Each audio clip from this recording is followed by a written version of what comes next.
আসসালামু আলাইকুম। বিসমিল্লাহির রহমানির রহিম। প্রিয় বিনিয়োগকারী ভাই বোনেরা, আশা করি সকলেই ভালো আছেন। আজকে বন্ধের দিন। আমি গতকালকেও আপনাদের সাথে স্টক এবং মার্কেটের অ্যানালাইসিস নিয়ে আলোচনায় শামিল হয়েছিলাম। আজকে শুধুমাত্র আমরা আপনাদের যে স্টক সম্পর্কে আপনারা আমাকে হোয়াটসঅ্যাপে মেসেজ করেছেন, পাশাপাশি যারা আমার অনারিয়াম দিয়ে আমার সাথে সংযুক্ত রয়েছেন এবং সর্বোপরি আমার হোয়াটসঅ্যাপ গ্রুপ মেম্বার যারা রয়েছেন, তাদের স্টক মূলত আজকে আমরা অ্যানালাইসিস করব। তো আশা করি আপনারা সকলেই আমাদের এই আলোচনাটি শুরু থেকে শেষ পর্যন্ত শুনবেন। আর একই সঙ্গে আমি আপনার সাথে একটু দুঃখ প্রকাশ করছি, গতকালকে আপনারা অনেকেই আমাকে অনেকেই মেসেজ করেছেন, না হলেও 20-25টা মেসেজ দেখলাম সকালের দিকে, পাশাপাশি 4-5টা কল ছিল এবং আজকেও অনেকে মেসেজ করেছেন, কলও করেছেন। তো আজকে মোটামুটি কয়েকজনের মেসেজের অ্যান্সার দিতে পারছি। গতকালকে আসলে শবে বরাত ছিল, তো আপনারা হয়তো সকলে অবগত আছেন। তো একটু ধর্মীয় বিষয়ের একটু ব্যস্ততার কারণে কালকে আমি আপনাদেরকে আসলে সেভাবে উত্তর বা আপনাদের সেভাবে রিপ্লাইটা দিতে পারিনি, যেভাবে অন্যান্য দিন দিয়ে থাকি। তো ধর্মীয় বিষয়গুলো আসলে একটু মানার চেষ্টা করি, আলহামদুলিল্লাহ মোটামুটি সেই জায়গা থেকেই আসলে কালকে এটা হয়েছে। তো আমি আপনাদের এই অনাকাঙ্ক্ষিত অবশ্য আমাকে জানিয়ে দেওয়া দরকার ছিল, এই ব্যাপারটার জন্য আমি আন্তরিকভাবে দুঃখিত যে আপনাদেরকে আমি সেভাবে আসলে কালকে সময়টা দিতে পারিনি। তো অবশ্যই আজকে থেকে আবার সময়টা দেওয়ার চেষ্টা করব। তো আশা করি আপনারা সকলেই বিষয়টি একটু ক্ষমাসুন্দর দৃষ্টিতে দেখবেন। তো প্রথমেই আমরা ইটিএল নিয়ে একটু কথা বলি। ইটিএল এর ব্যাপারটা হচ্ছে যে সে 2.5% ক্যাশ ডিভিডেন্ড দিয়েছিল এবছরে এবং তার সেকেন্ড কোয়ার্টার ইপিএসটা ভালো এসেছে এবং আপনারা জানেন যে তার 8 টাকা 10 পয়সা ইয়ারলি লো ছিল সেপ্টেম্বরের শেষে, অক্টোবরের শেষের দিকে।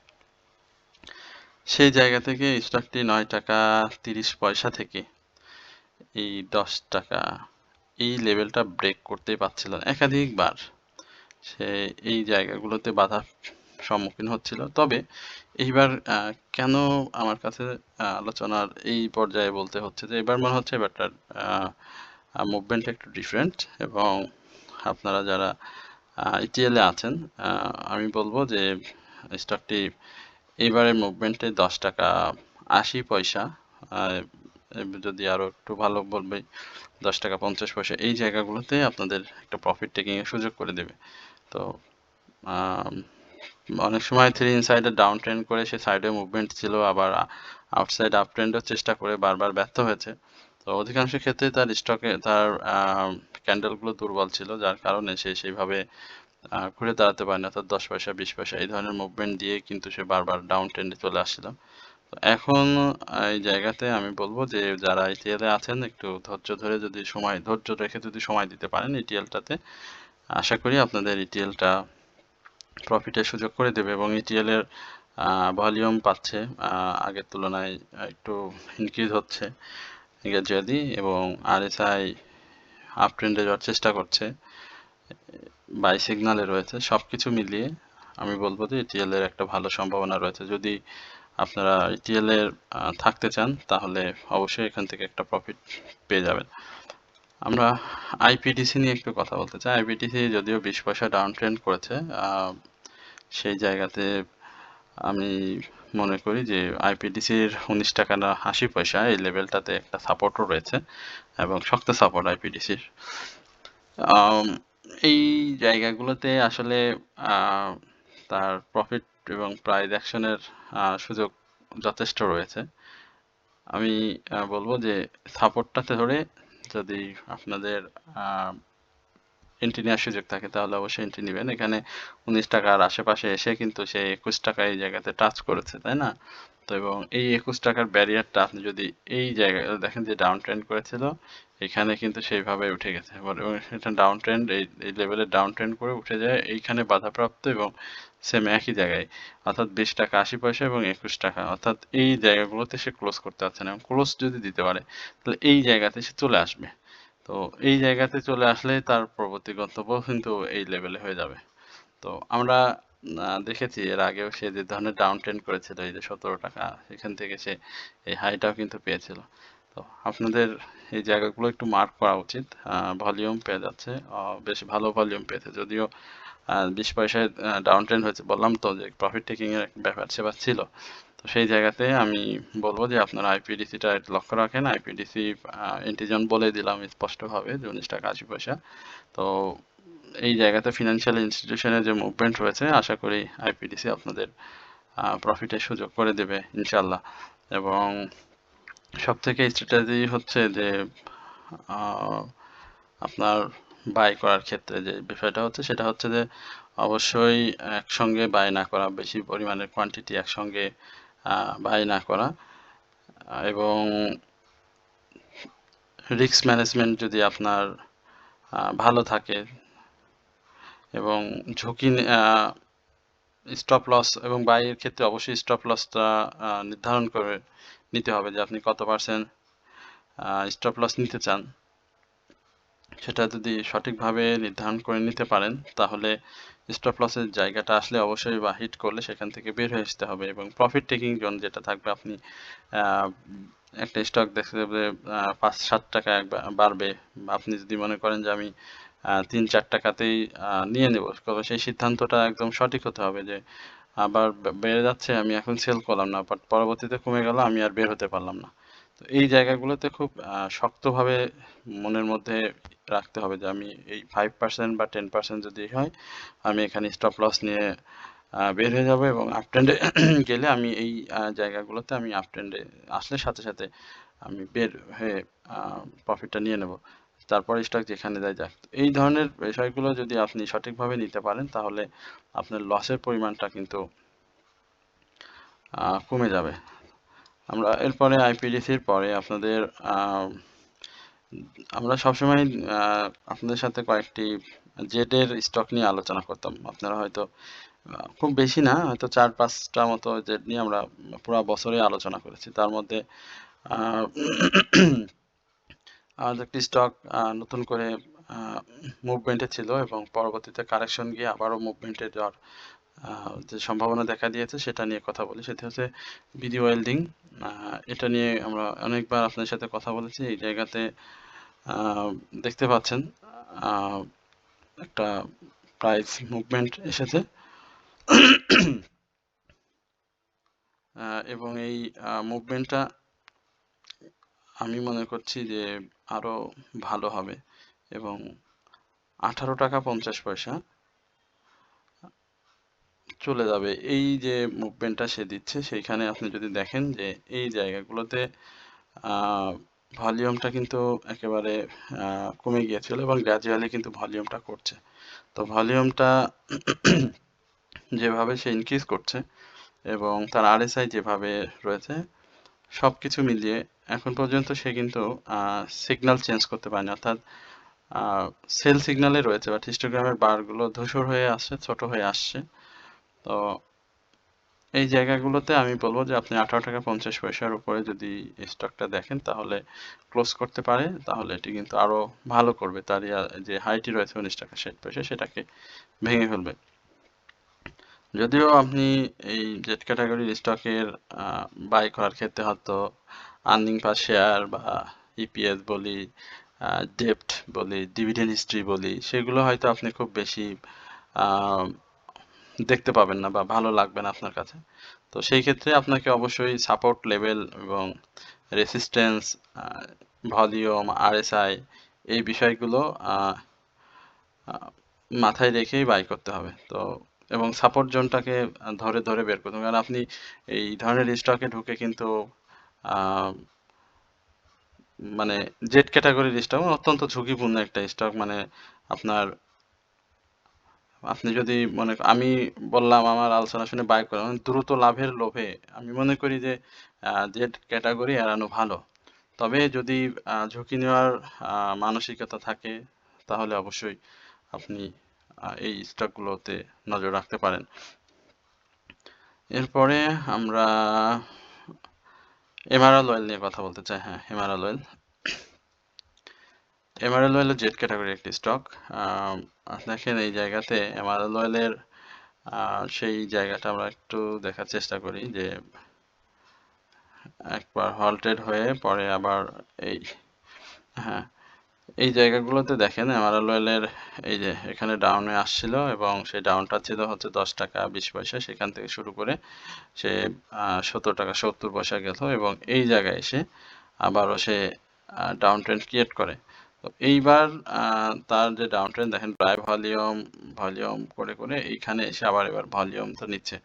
সব থেকে বড় মজার বিষয় হচ্ছে যে আপনি যদি এমআরএল ওয়েলের লাইফ সার্কেল পূর্বেরটা দেখেন, এই ধরনের লাইফ সার্কেলে এই ধরনের স্টক কতবার এসেছে, অর্থাৎ ডাউনে এসেছে কতবার, এবং সেই জায়গাগুলোতে যদি আপনি রিসার্চ করেন তাহলে এই যে আমরা এখানে দেখতে পাচ্ছি 108, তো সেই কোথায় থেকে গিয়েছিল, এই যে 28, 29, 27 এই লেভেল থেকে গিয়েছিল। আবারও আপনি যদি এই দিকটাতে আসেন দেখেন তার আবার এই উল্টো দিকে হাঁটেন, এই দেখেন কোথায়, হ্যাঁ আমরা এবার উল্টো ভাবে মানে এই প্রাইস অ্যাকশনটা দেখছি, কিন্তু দেখেন তো আবারও আপে চলে গেছে। আপনি যদি আরো এইদিকে 18 সালের দিকে আসেন তাহলে আরো মজার বিষয় দেখতে পাবেন, এই যে দেখেন কোথায় রয়েছে। তো এই আরো আরো লাইফ সার্কেল আরো ওইদিকে দেখলে সেম অনেক কিছু দেখা যাবে। তো এই জায়গাগুলোতে এমআরএল অয়েলের একটা সম্ভাবনা আমি দেখছি, এবং কোম্পানির নিউজটা অনেকেই চেয়ে আছেন এই স্টকটির, যে কোম্পানি একটা নিউজ দেবে, কারণ কোম্পানির নিউজ থাকলে কি হয় স্টকের দাম দ্রুত নড়াচড়া করে, তাই না? এবং যদি কোনো বড় প্রজেক্ট অনুমোদন হয় তাহলে ভালো থাকে। তো আমরা সেই জায়গাতে বলবো যে 14 টাকার উপরে স্টকটি ক্লোজ করলে, আমি মনে করি 14 টাকার উপরে স্টকটি ক্লোজ করলে এবার কিন্তু একটা ভালো মুভমেন্ট স্টকটি দেবে, এবং সেক্ষেত্রে 16 টাকা 80 পয়সা এই লেভেলে প্রাইস অ্যাকশন করবে।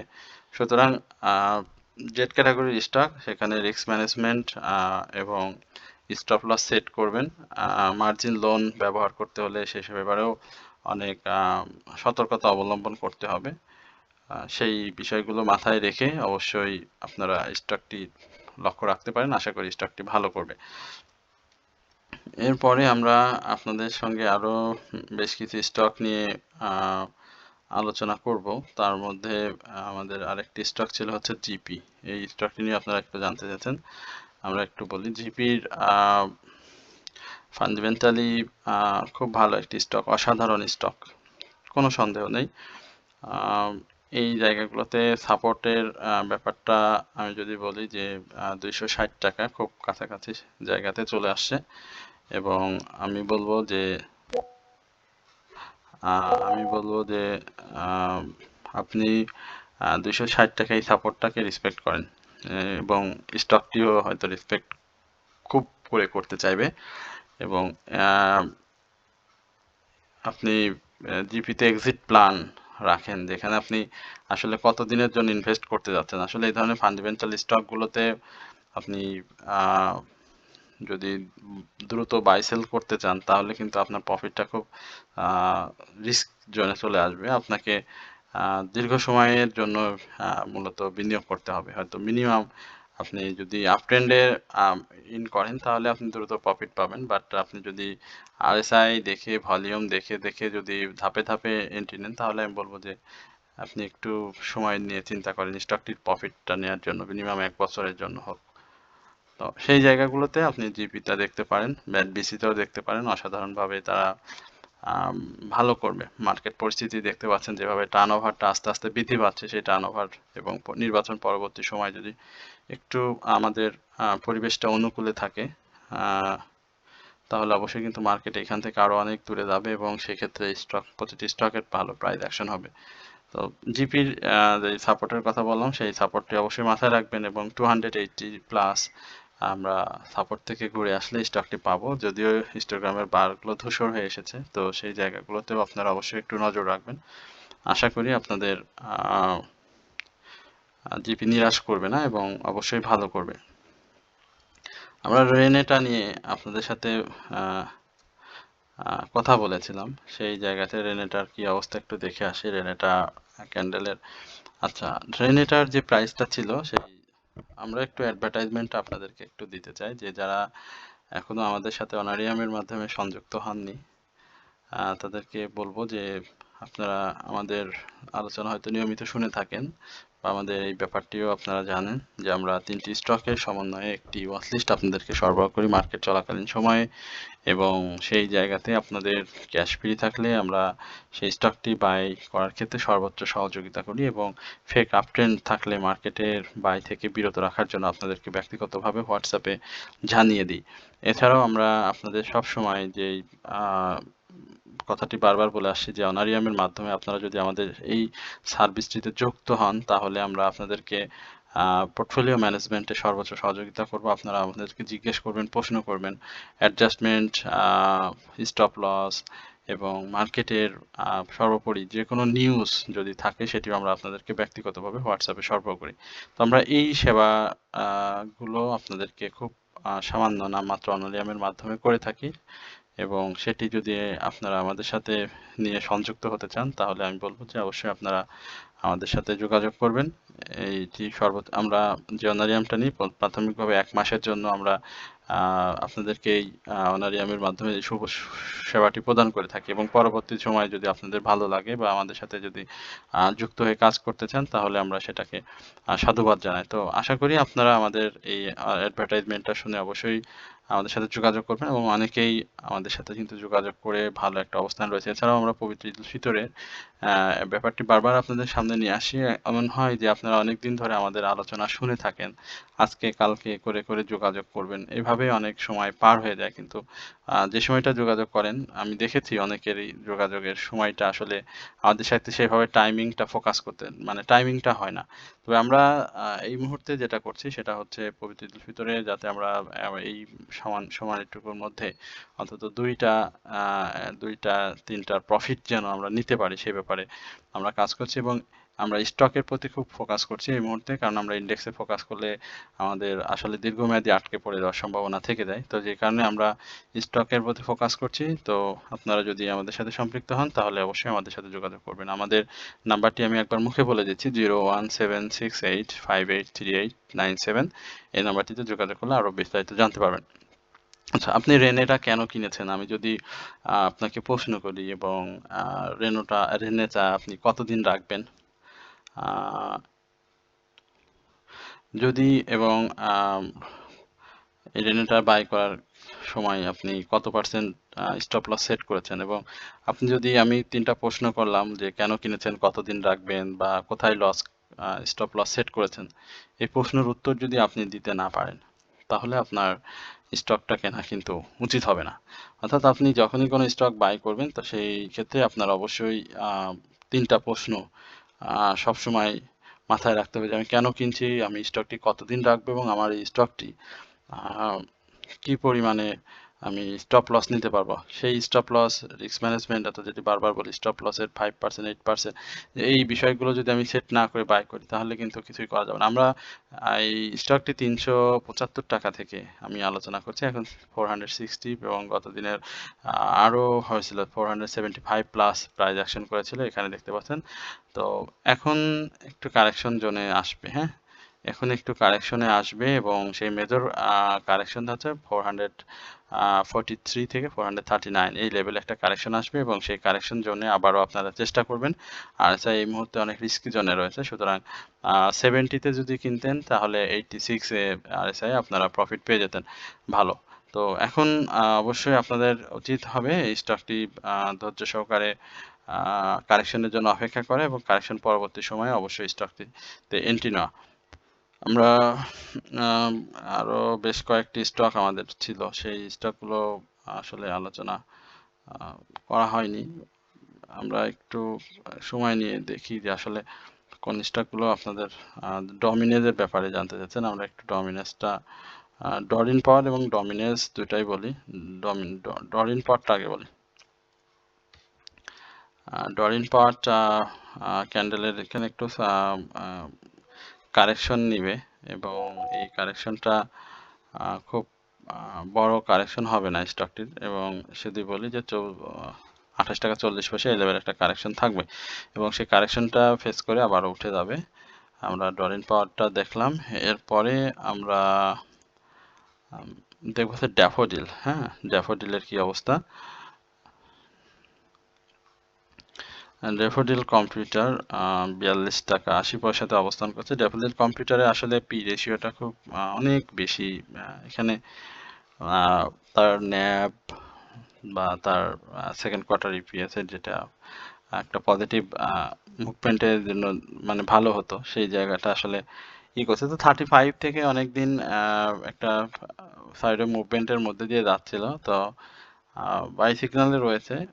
এই জায়গাগুলোতে আসলে তার সাপোর্টটা এখন অনেক আরেকটু নিচে আমি বলবো। সেই জায়গাটাতে আসার পরে যদি তার সিগন্যালটা চেঞ্জ হয়ে যায়, সাপোর্টটা যদি 82 টাকা 80 পয়সা যে সাপোর্টটা রয়েছে, সেই জায়গাটা থেকে যদি সে 41 টাকা 80 পয়সার এই দিকে চলে আসে, তো সেই জায়গাটাতে আবার সিগন্যাল চেঞ্জ হওয়ার খুব সম্ভাবনা থাকবে, কারণ মুভ এভারেজ এবং প্রাইস ভ্যালু প্রায় একই জায়গা কাছাকাছি অবস্থান করছে।